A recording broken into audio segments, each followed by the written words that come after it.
Hello everyone, welcome to Hindi अध्ययन with Priyanka channel.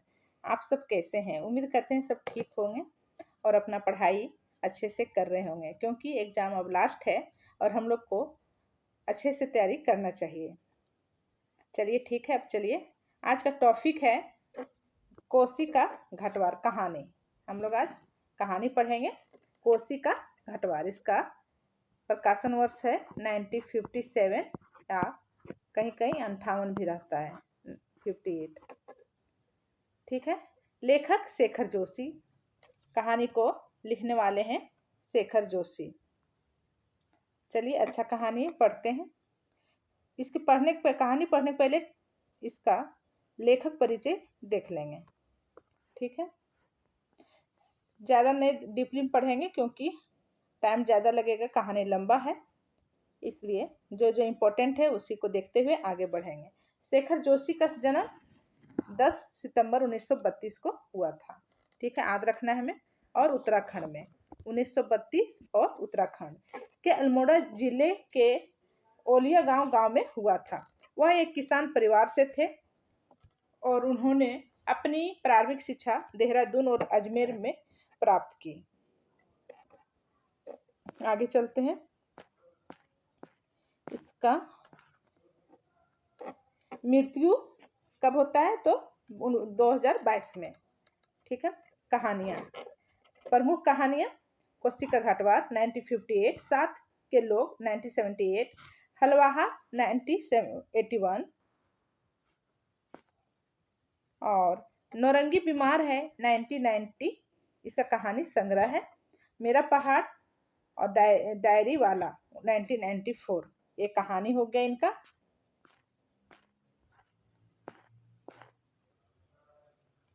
बच्चे का सपना 2004, आदमी का डर 2011, ताजियो, एक पेड़ के आधे शब्द चित्र संग्रह है। प्रतिनिधि कहानी उनके द्वारा लिखी गई अंतिम कहानी थी। एक पेड़ की याद उनकी अंतिम कहानी थी। उपन्यास क्या? उपन्यास कौन कौन है? मेरा पहाड़, चिट्टे के पर, हलवाहा, साथ के लोग। सम्मान, अब क्या क्या चीज से इनको सम्मानित किया गया है, पुरस्कार मिला है, वो देख लेते हैं, फिर हम लोग कहानी की ओर चलेंगे। तो सम्मान हिंदी संसाधन द्वारा महावीर प्रसाद द्विवेदी पुरस्कार 1987 तथा साहित्य भूषण 1995 में सम्मानित किया गया। प्रतिष्ठित पुरस्कार पहल सम्मान 1997 से सम्मानित किया गया।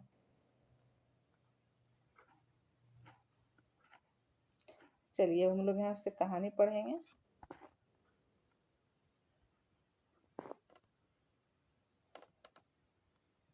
जैसा कि हम लोग देखें, कोसी का घाटवार 1957, इसका लेखक जो है शेखर जोशी है। और कहानी संग्रह क्या है? कहानी पत्रिका में प्रकाशित, कल्पना पत्रिका में कहानी प्रकाशित हुआ है। और कोसी का घाटवार कहानी संग्रह से ही संकलित है, यानी कोसी का घाटवार कहानी संग्रह से ही यह संकलित है में। और कल्पना, ये इंपॉर्टेंट है, हमें याद रखना चाहिए। कहानी का प्रकाशन वर्ष, कहानी का नाम, कहानी का पत्रिका, कौन पत्रिका में से प्रकाशित हुआ, कहानी का संग्रह, किस संग्रह से ये संकलित है। ठीक है। तो कोसी का घाटवार ही कहानी संग्रह में संकलित है। नेक्स्ट देखते हैं, आगे चलते हैं, पात्र देखते हैं। पात्र: गोसाई फौजी, लक्ष्मण गोसाई की प्रेमिका, लक्ष्मण का बेटा, किशन सिंह गोसाई की यूनिट का सिपाही, लक्ष्मण के जेठ जेठानी, लक्ष्मण के काका काकी, धर्म सिंह हवलदार, नरसिंह बुढ़ा प्रधान। इतने इसके पात्र हैं, हमें याद रखना चाहिए, वेरी वेरी इंपॉर्टेंट। ठीक है।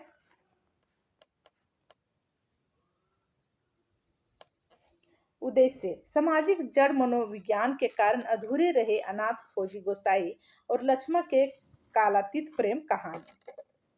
चलिए कहानी पढ़ते हैं अब हम लोग।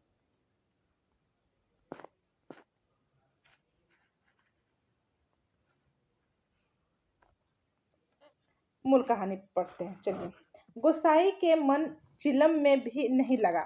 मिलह की छां से उठकर वह फिर एक बार घट पंचक्की के अंदर आया। अभी खप्पर में 1/4 से भी अधिक गेहूं शेष था। खप्पर में हाथ डालकर उसने व्यर्थ ही उल्टा पलटा और चक्की के पाटों के विक्त में फैले हुए आटे को झाड़ कर एक ढेर बना दिया। बाहर आते आते उसने फिर एक बार और खप्पर में झांक कर देखा, जैसे यह जानने के लिए कि इतनी देर में कितनी पिसाई हो चुकी है। चलिए, ये चक्की और आटों की बात है कि इतना देर में कितना पिसा गया आटा, वो देखती है झांक के, परंतु अंदर की मिकदार में कोई विशेष अंतर नहीं आया था। खस खस की ध्वनि के साथ अत्यंत धीमी गति से ऊपर का पाठ चल रहा था। यानी आवाज तो खस खस का आ रहा था, लेकिन धीमी गति से चल रहा था। घट का प्रवेश द्वार घट का प्रवेश द्वार बहुत कम ऊंचा था। खूब नीचे तक झुककर वह बाहर निकला।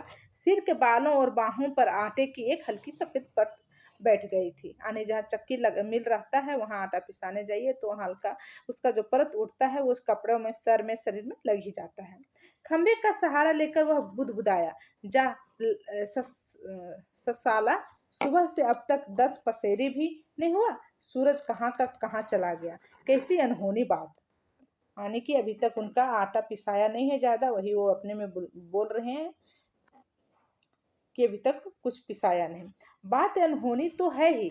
जेठ बीत रहा है, जेठ का महीना है, बीत रहा है। आकाश में कहीं बादलों का नमो निशान भी नहीं।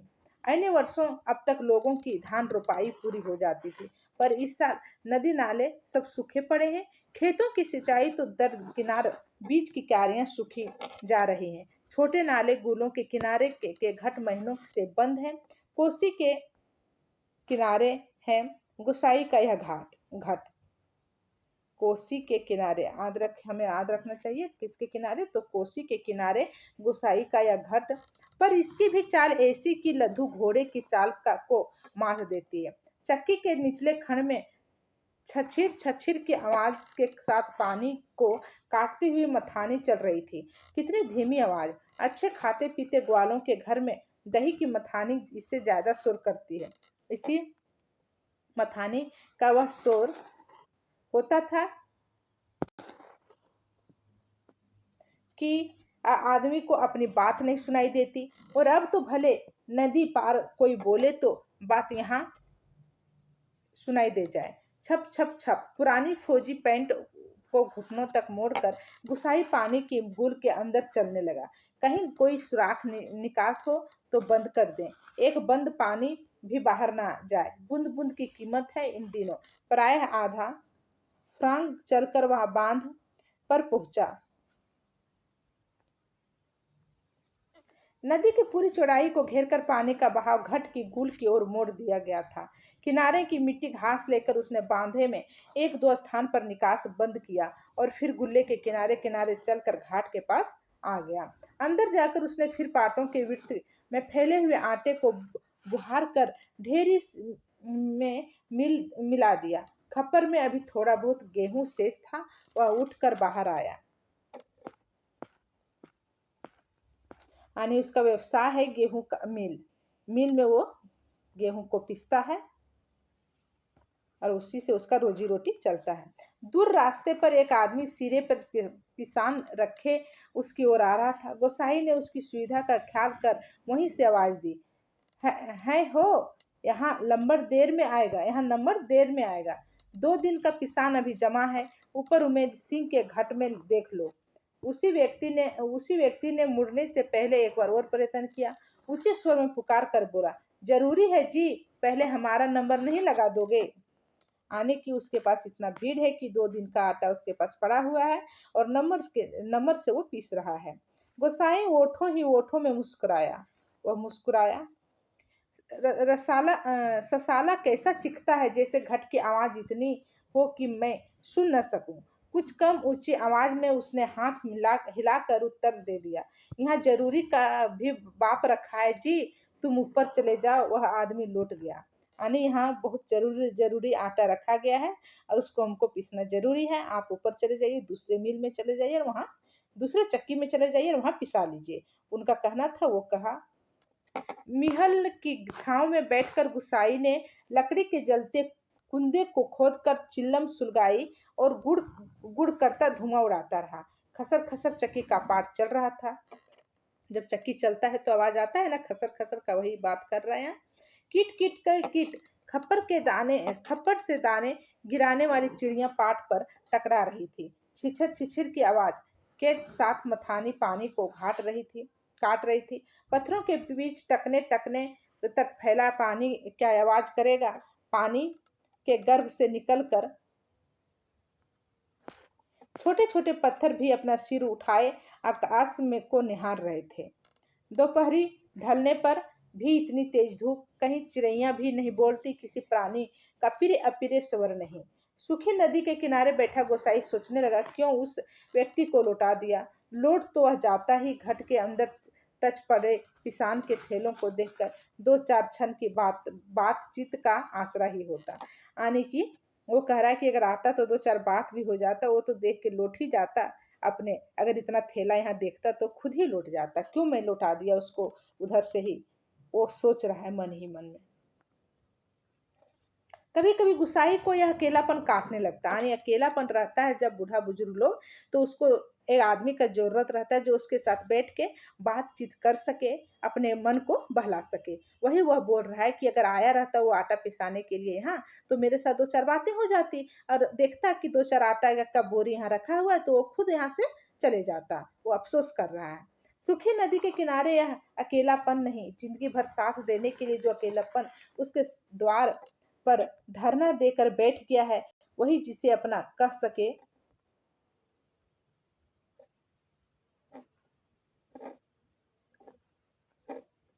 ऐसे किसी प्राणी का स्वर उसके लिए नहीं, पालतू कुत्ते बिल्ली का स्वर भी नहीं। क्या ठिकाना ऐसे मालिक का जिसका घर द्वार नहीं, बीवी बच्चे नहीं, खाने पीने का ठिकाना नहीं। घुटनों तक उठी हुई पुरानी फौजी पैंट के मोड़ को गोसाई ने खोला। गुल में चलते हुए वह हिस्सा थोड़ा भीग गया था, पर इस गर्मी में उसे भीगी पैंट की यह शीतलता अच्छी लगी। पैंट की सलवटों को ठीक करते करते गोसाई हुक्के हुक्के की नली से मुंह हटाया। यानी हुक्का वो पीता है आदमी, हटाया। उसके होठों में बाएं कोने पर हल्की सी मुस्कान उभर आई। बीती बातों की यह आद गुसाई सोचने लगा, इसी पेंट के बदौलत यह अकेलापन उसे मिला है। नहीं, याद करने का मन नहीं करता, पुरानी बहुत पुरानी बातें वह भूल गया, पर हवलदार साहब का पेंट की बात उसे नहीं भूलती। ऐसे ही फौजी पैंट पहनकर हवलदार धर्म सिंह आया था। अब एक पात्र यहाँ धर्म सिंह है, हमें याद रखना चाहिए, हवलदार है वो हवलदार धर्म सिंह आया था। लॉन्ड्री के धुली नोकदार क्रीज वाली पैंट, वो कैसा पैंट पहना था, एकदम साफ सुथरा आयरन किया हुआ पैंट पहन के आया था। वैसे ही पैंट पहनने की महत्वाकांक्षा लेकर गुसाई फौज में गया था, और उसी को देख के वो गुसाई फौज में गया था। पर फौज से लौटा तो पेंट के साथ साथ जिंदगी का अकेलापन भी उसके साथ आ गया।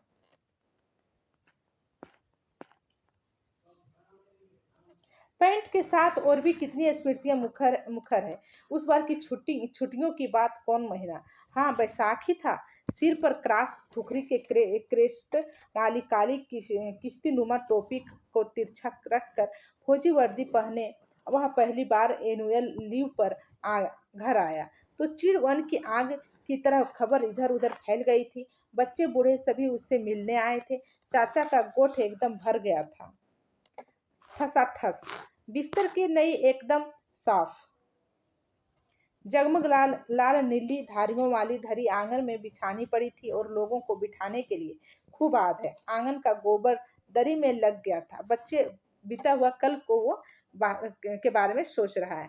बच्चे बूढ़े सभी आए थे, सिर्फ चना गुड़ या हल्द्वानी के तंबाकू का लोभ नहीं था। कल के शर्मीले गुस्साई को इस नए रूप में देखने को कौतूहल ही भी था, पर गुस्साई की आंखें इस भीड़ में जिसे खोज रही थी वह वहां नहीं था।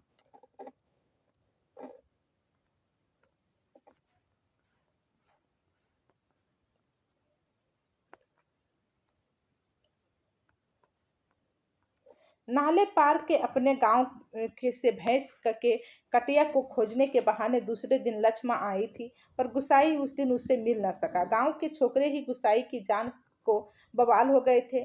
बुढ़े नरसिंह नरसिंह प्रधान उन एक नाम और आता है नरसिंह। वो प्रधान उन दिनों ठीक ही कहते थे। आजकल गुसाई को धर्म सिंह और यहाँ नरसिंह नाम याद रखना है हमें। देखकर गुसाई को देखकर बनिया का लड़का भी अपनी फटी घेर की टोपी को तिरछी पहनने लग गया।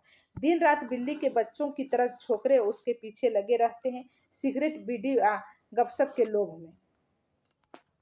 एक दिन बड़ी मुश्किल से मौका मिला था उसे। लक्ष्मण का पात पतेल के लिए जंगल जाते देखकर वह छोकरों से काकड़ के शिकार का बहाना बनाकर अकेले जंगल को चल दिया था।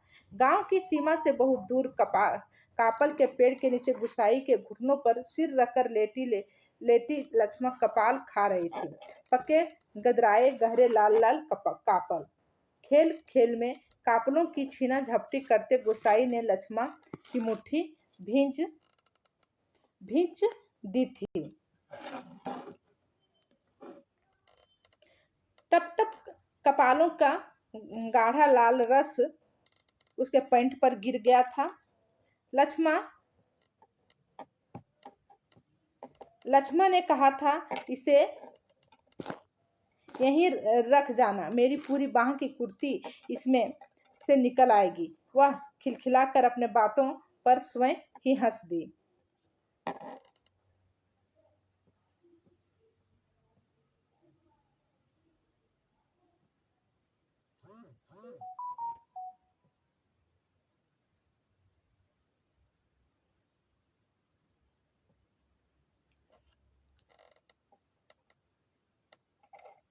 बातों स्वयं ही हंस दी थी। पुरानी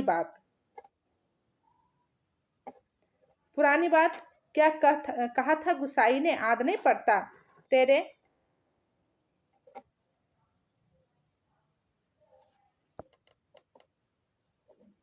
तेरे लिए मखमल की कुर्ती ला दूंगा, मेरी सुआ या कुछ ऐसा ही।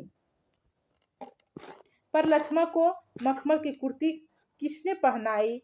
पहाड़ी पार के रमुआ ने, जो तुरी निशान लेकर उसे बहाने आया था, जिसके आगे पीछे भाई बहन नहीं, माई बाप नहीं, परदेश में बंदूक की नोक पर जान रखने वाले का छोकरी कैसे दे दे हम? लक्ष्मण के बाप ने कहा था।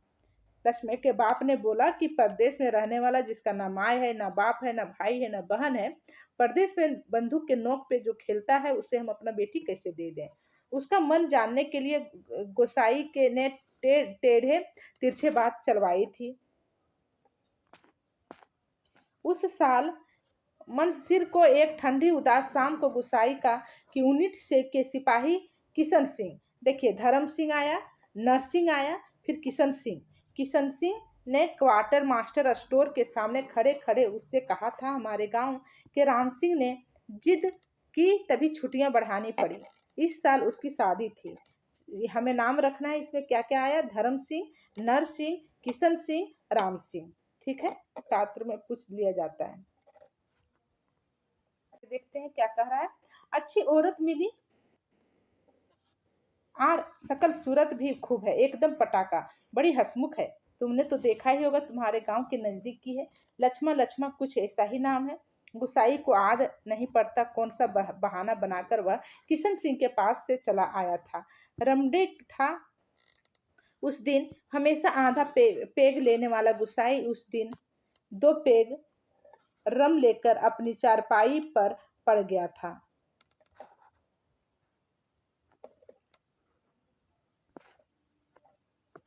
हवलदार मेजर ने दूसरे दिन पेशी करवाई थी। मलेरिया प्रिकॉशन न करने के अपराध में सोचते सोचते गुसाई बुदबुदाया, रसाला एडजुटेंट। गुसाई सोचने लगा, उस साल छुट्टियों में घर से विदा होने से एक दिन पहले वह मौका निकालकर लक्ष्मण से मिला था। गंगानाथ ज्यू, क्या नाम आया?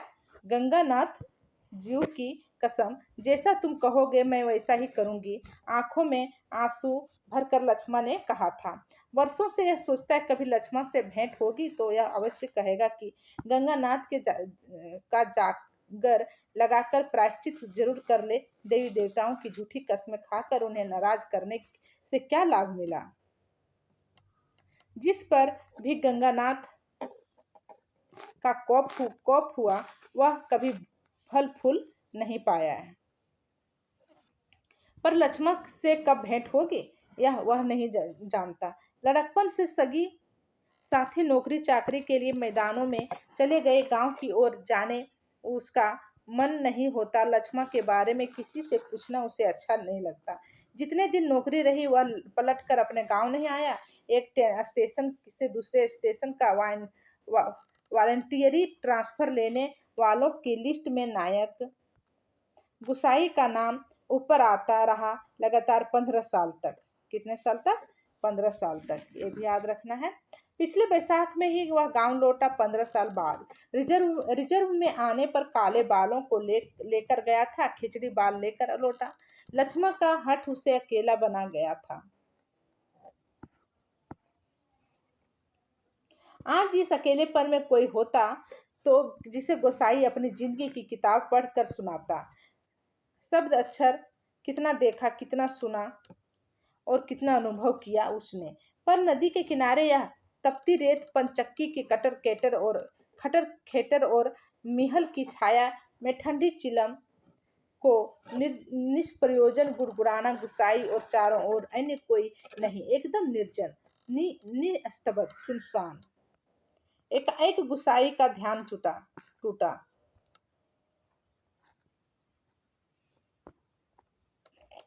सामने पहाड़ी के बीच की पगडंडी के सिर पर बोझ लिए एक नार आकृति उसी ओर चली आ रही थी। गुसाई ने सोचा यही से आवाज देकर उसे लौटा दें। कोसी के चिकने काई लगे पत्थरों पर कठिनाई से चलकर उसे वहां तक आकर केवल निराश लौट जाने को क्यों वह बाध्य करे। दूर से चिल्ला चिल्ला कर किसान स्वीकार करवाने की लोगों की आदत के कारण वह तंग हो चुका था। इस कारण आवाज देने को उसका मन नहीं हुआ। वहां कीर्ति अब तक पंगडरियों को छोड़कर नदी के मार्ग में आ पहुंची। कहाँ पहुंची थी? नदी के मार्ग में आ पहुंची थी। चक्की के बद एक मिनट चक्की की बदलती आवाज को पहचान कर गुसाई घट के अंदर चला गया। खप्पर की अनाज समाप्त हो चुका था। खप्पर में एक कम अन्न वाले थैले का उलट कर उसने अन्न का निकास रोकने के लिए काठ की चिड़ियों को उल्टा कर दिया। किट किट का स्वर बंद हो गया। वह जल्दी जल्दी आटे को थैले में भरने लगा। कट के अंदर मथाने की छिछिर छिछिर छिछिर छछिर की आवाज भी अपेक्षाकृत कम सुनाई दे रही थी। छिछिर छिछिर भी आवाज हमें याद रखना चाहिए, क्योंकि आजकल एग्जाम में ऐसे ऐसे क्वेश्चन दे के पूछ लिया जाता है किस कहानी से छिछिर छिछिर की आवाज सुनाई देती थी। केवल चक्की के ऊपर वाले पाट की घिसटती हुई खरखराहट का हल्का धीमा संगीत चल रहा था। तभी गुसाई ने सुना अपनी पीठ के पीछे घट के द्वार पर इस संगीत से भी मधुर एक नारी का कंठ स्वर कब भारी आएगी। रात की रोटी के लिए भी घर में आटा नहीं है।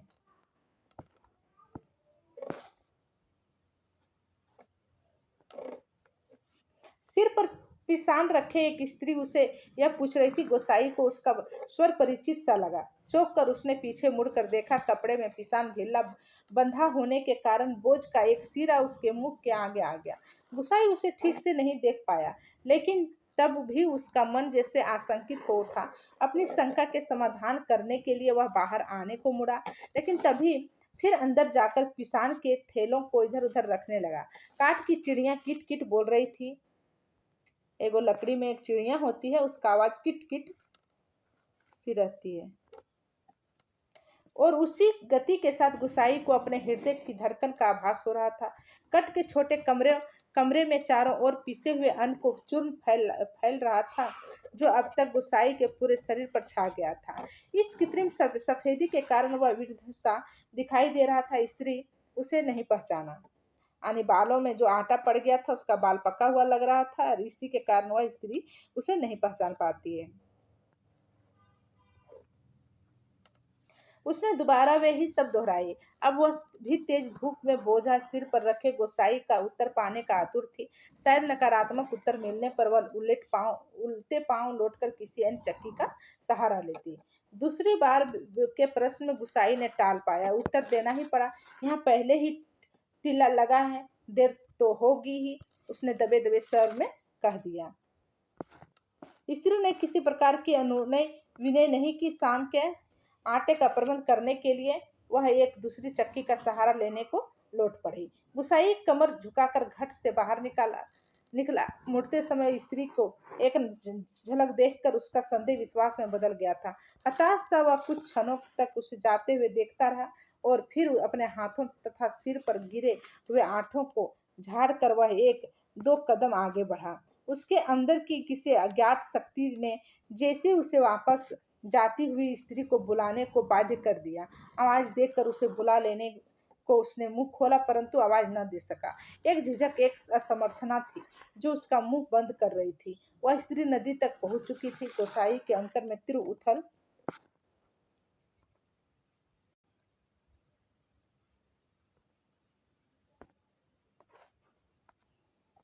सिर्फ उथल सिर पर पिसान रखे एक स्त्री उसे यह पूछ रही थी। गोसाई को उसका स्वर परिचित सा लगा। चौंक कर उसने पीछे मुड़कर देखा। कपड़े में पिसान ढीला बंधा होने के कारण बोझ का एक सिरा उसके मुख के आगे आ गया। गोसाई उसे ठीक से नहीं देख पाया, लेकिन तब भी उसका मन जैसे आशंकित हो उठा।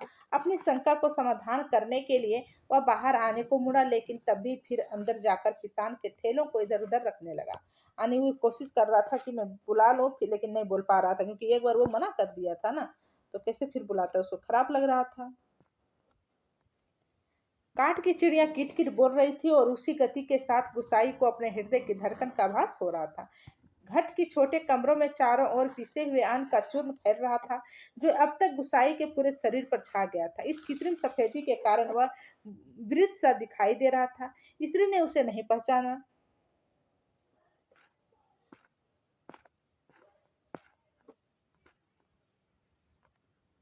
उसने दोबारा वही सब दोहराए। अब वह भी तेज धूप में बोझा सिर पर रखे हुए गुसाई का उत्तर पाने को आतुर थी। शायद नकारात्मक उत्तर मिलने में उल्टे पांव लौटकर कहीं और चक्की सहारा लेती। दूसरी बार प्रश्न गुसाई ने टाल पाया। उत्तर देना ही पड़ा। यहाँ पहले से टीला लगा है, देर तो होगी, उसने दबदबे स्वर में कह दिया।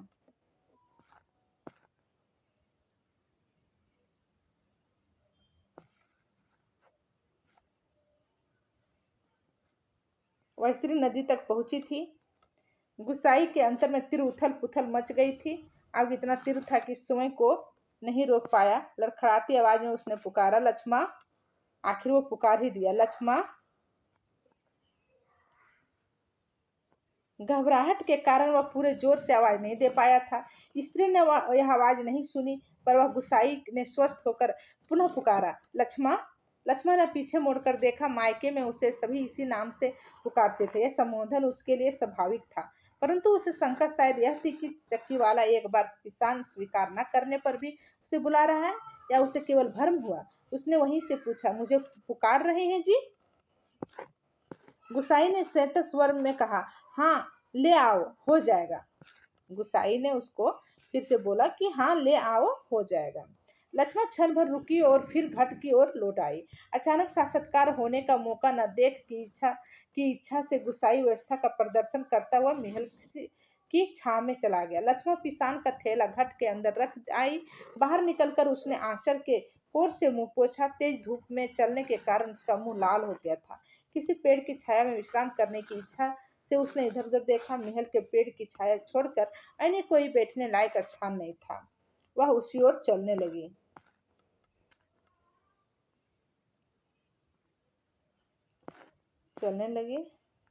गुसाई की उदारता के कारण ऋणी से होकर ही जैसे उसने निकट आते आते कहा, तुम्हारे बाल बच्चे जीते रहे घटवार जी। बड़ा उपकार का काम कर दिया तुमने। ऊपर के घट में भी ना जाने कितनी देर में नंबर मिलता। यानी वो बोल रहा है कि तुमने आपने हमको फिर से बुलाकर बहुत उपकार किए। अजात संतति के प्रति दिए गए आशीर्वचनों की गोसाई ने मन ही मन विनोद के रूप में ग्रहण किया। इस कारण उसकी मानसिक उथल पुथल कुछ कम हो गई। लक्ष्मण उसकी ओर देखा। इससे पूर्व ही उसने कहा, जीते रहे तेरे बाल बच्चे। लक्ष्मण मायके कब आई?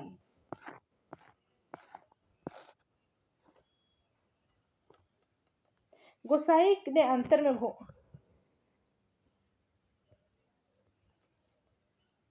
घुमड़ती आंधी को रोककर यह प्रश्न इतने सहता स्वर में किया जैसे कब वह भी अन्य 10 आदमियों की तरह लक्ष्मण के लिए एक साधारण व्यक्ति हो। दाड़िम की छाया में पान पतेल झाड़ कर बैठते लक्ष्मण ने संकित दृष्टि से गुसाई की ओर देखा। कोसी की सूखी धार अचानक जल प्लावित होकर बहने लगती तो भी ये लक्ष्मण को इतना आश्चर्य नहीं होता जितना अपने स्थान से केवल 4 कदम की दूरी पर गोसाई को इस रूप में देखने पर हुआ। इसमें से आंखें फाड़ कर वह उसे देखे जा रही थी, जैसे अभी उसे विश्वास न हो रहा हो कि जो व्यक्ति उसके सम्मुख बैठा है वह उसका पूर्व परिचित गोसाई ही है। दोनों एक दूसरे को जानते हुए भी जब नजदीक बहुत दिन के बाद जब मिलते हैं वो सब तो एक दूसरे को पहचान नहीं पाते हैं, और जब पहचानते हैं तो उसे अपने में ये नहीं होता है कि वही है या कोई दूसरा है।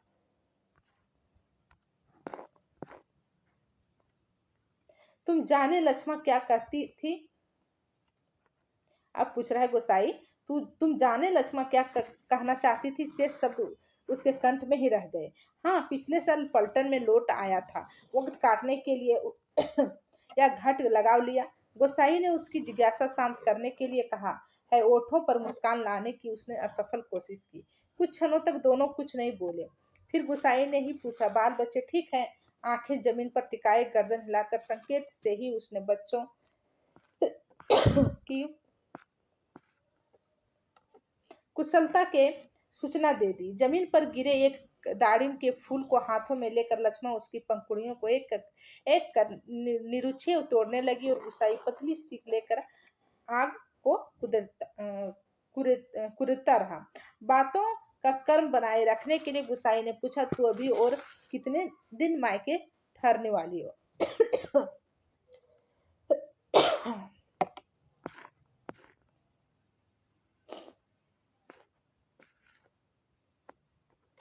अब लक्ष्मण के लिए अपने को रोकना असंभव हुआ। टप टप टप वह सिर नीचा किए आंसू गिराने लगी। सिसकियों के साथ साथ उसके उठते गिरते गंधों को गोसाई देखता रहा। उसे यह नहीं सूझ रहा था कि वह किन शब्दों में अपनी सहानुभूति प्रकट करे।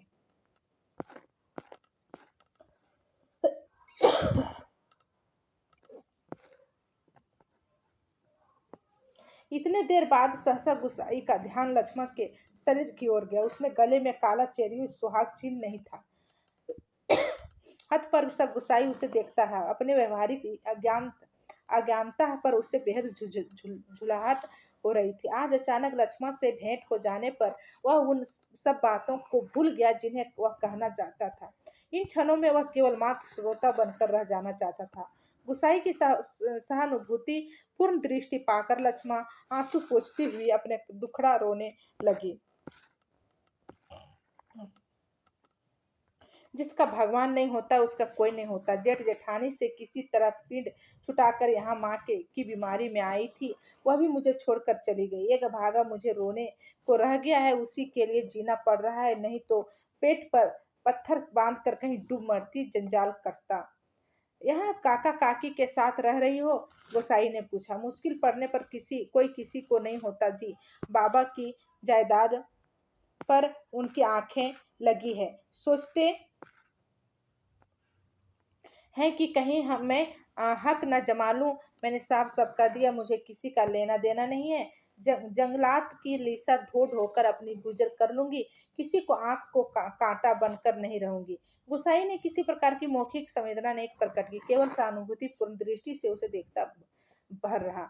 दाढ़ी के वृक्ष से पीठ टिकार लक्ष्मण घुटने मोड़ कर बैठी थी। गुसाई सोचने लगा, 15-16 साल किसी की जिंदगी में अंतर लाने के लिए कम नहीं होती। समय का यह अंतराल लक्ष्मण के चेहरे पर भी एक छाप छोड़ गया था, पर उसे लगा उस छाप के नीचे वह आज भी 15 वर्ष पहले की लक्ष्मण को देख रहा है।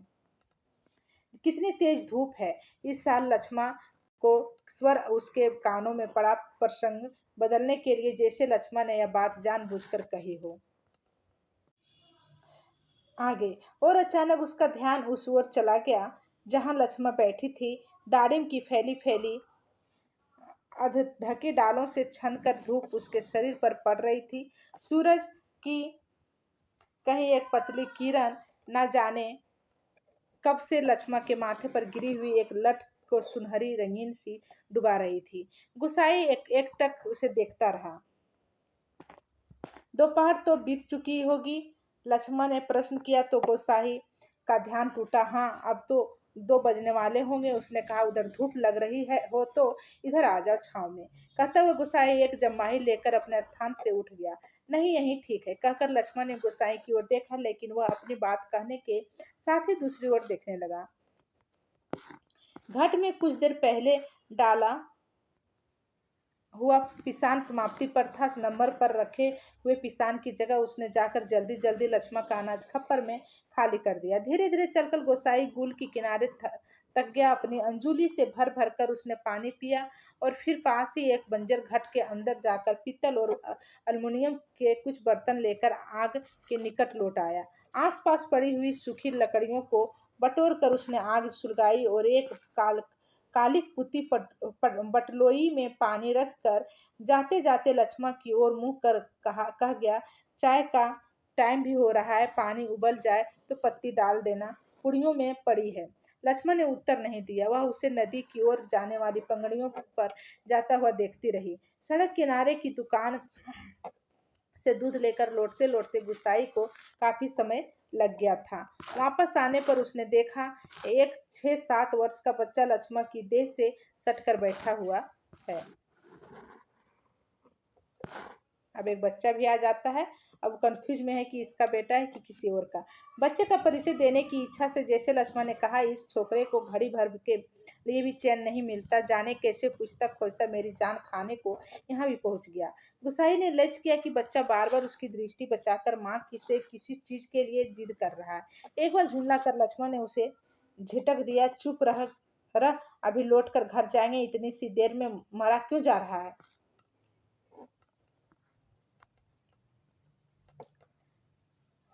चाय के पानी में दूध मिलाकर गुसाई फिर उसी बंजर घट में गया। एक थाली में आटा लेकर वह गुल के किनारे बैठा बैठा उसे गूंथने लगा।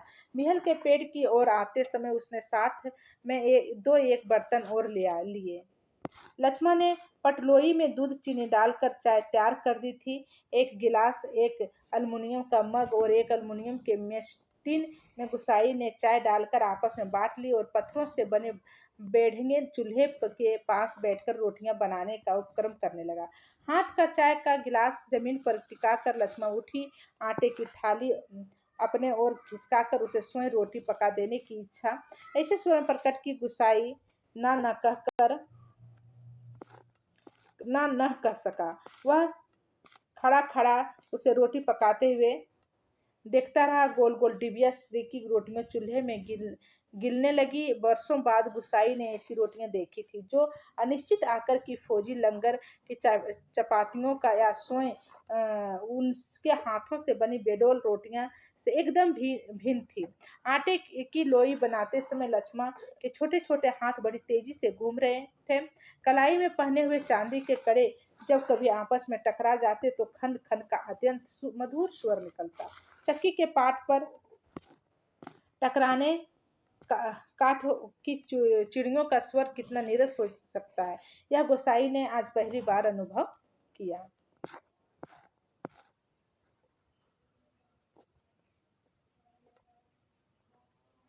किसी काम से वह बंजर घाट की ओर गया और बड़ी देर तक खाली बर्तन डिब्बों को उठाता रखता रहा। वह लौट कर आया तो लक्ष्मण रोटी बनाकर बर्तनों को समेट चुकी थी और अब आटे के में सने हाथों को धो रही थी।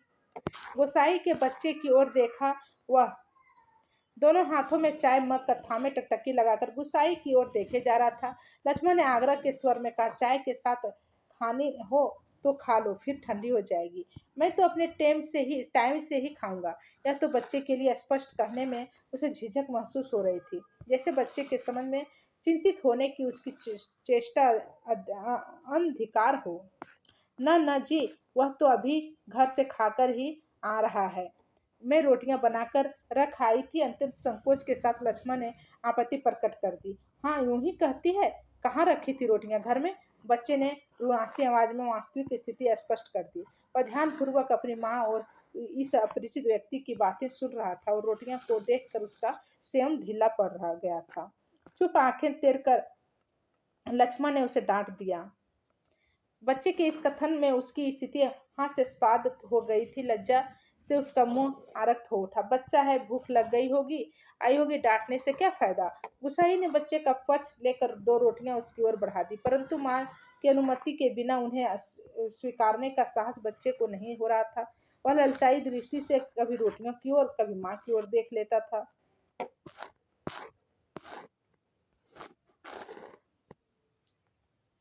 गुसाई के बार बार आग्रह करने पर बच्चा रोटियों लेने में संकोच कर रहा तो लक्ष्मण ने उसे झिड़क दिया, मर, अब ले क्यों नहीं लेता, जहाँ आएगा वहीं अपने लक्षण दिखाएगा।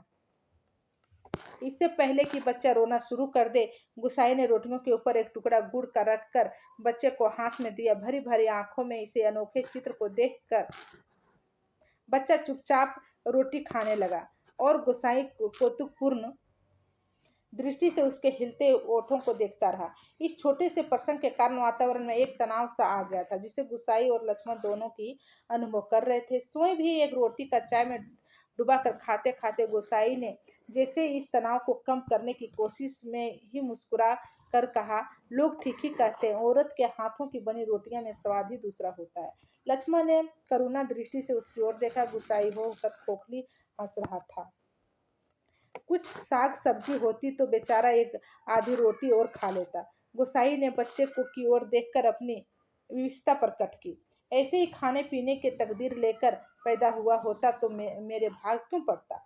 वो 2 दिन से घर के में तेल नमक नहीं, आज थोड़े में पैसे मिले, आज ले जाऊंगी कुछ सौदा। हाथ से अपनी जेब टटोलते हुए गोसाई ने संकोचपूर्ण स्वर में कहा, लक्ष्मण। लक्ष्मण ने जिज्ञासा से उसकी ओर देखा। गोसाई ने जब से एक नोट निकालकर उसकी ओर बढ़ाते हुए कहा, ले, काम चलाने के लिए यह रख ले, मेरे पास अभी और नहीं, परसों दफ्तर से मनी ऑर्डर आया था।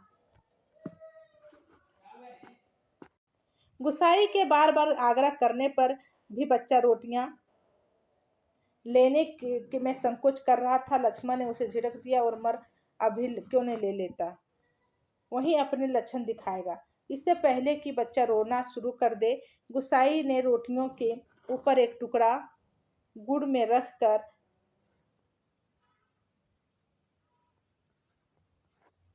ये हो चुका है।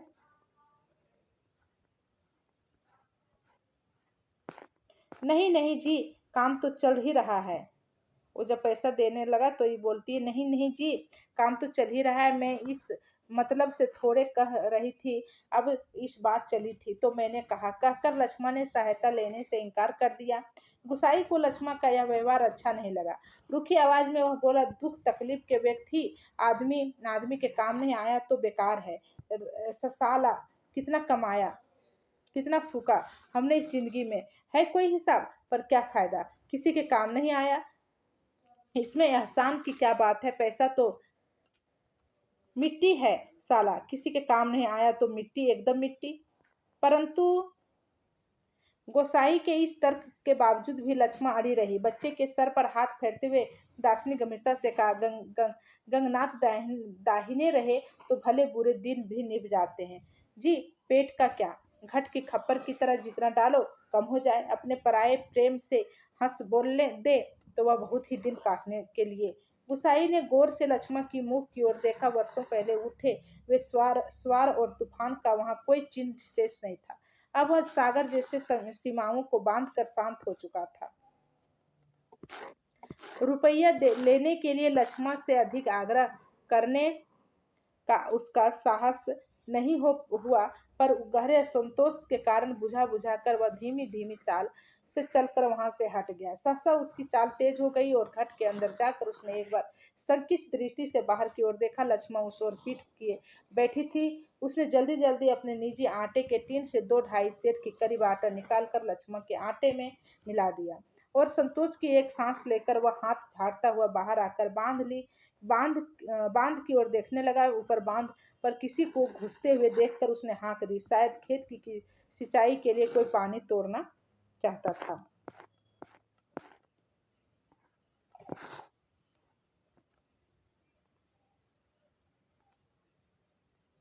बांध की ओर जाने से पहले वह एक बार लक्ष्मण से के निकट गया। पिसान पिस जाने की सूचना उसे देकर वापस लौटते हुए भी ठिठक कर खड़ा हो गया। मन की बात कहने में जैसे उसकी झिझक हो रही थी। अटक अटक कर वह बोला, लक्ष्मण।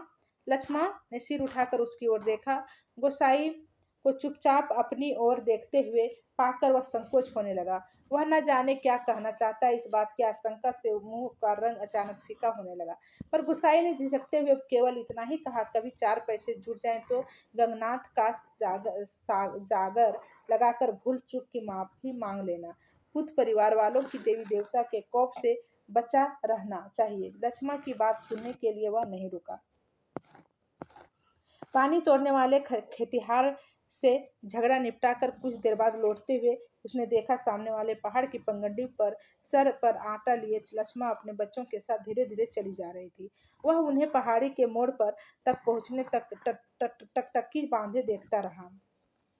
घर के अंदर काठ की चिड़िया अभी किटकिट आवाज कर रही थी। चक्की का पाट खिसर खिसर चल रहा था और मथानी का पानी काटने की आवाज आ रही थी और कहीं कोई स्वर नहीं, सब सुनसान निष्पद था। चलिए, कहानी खत्म हो गई। अच्छा कहानी था। अच्छा, उम्मीद करते हैं सबको समझ में आ गया होगा। फिर मिलते हैं नेक्स्ट क्लास में, तब तक के लिए धन्यवाद।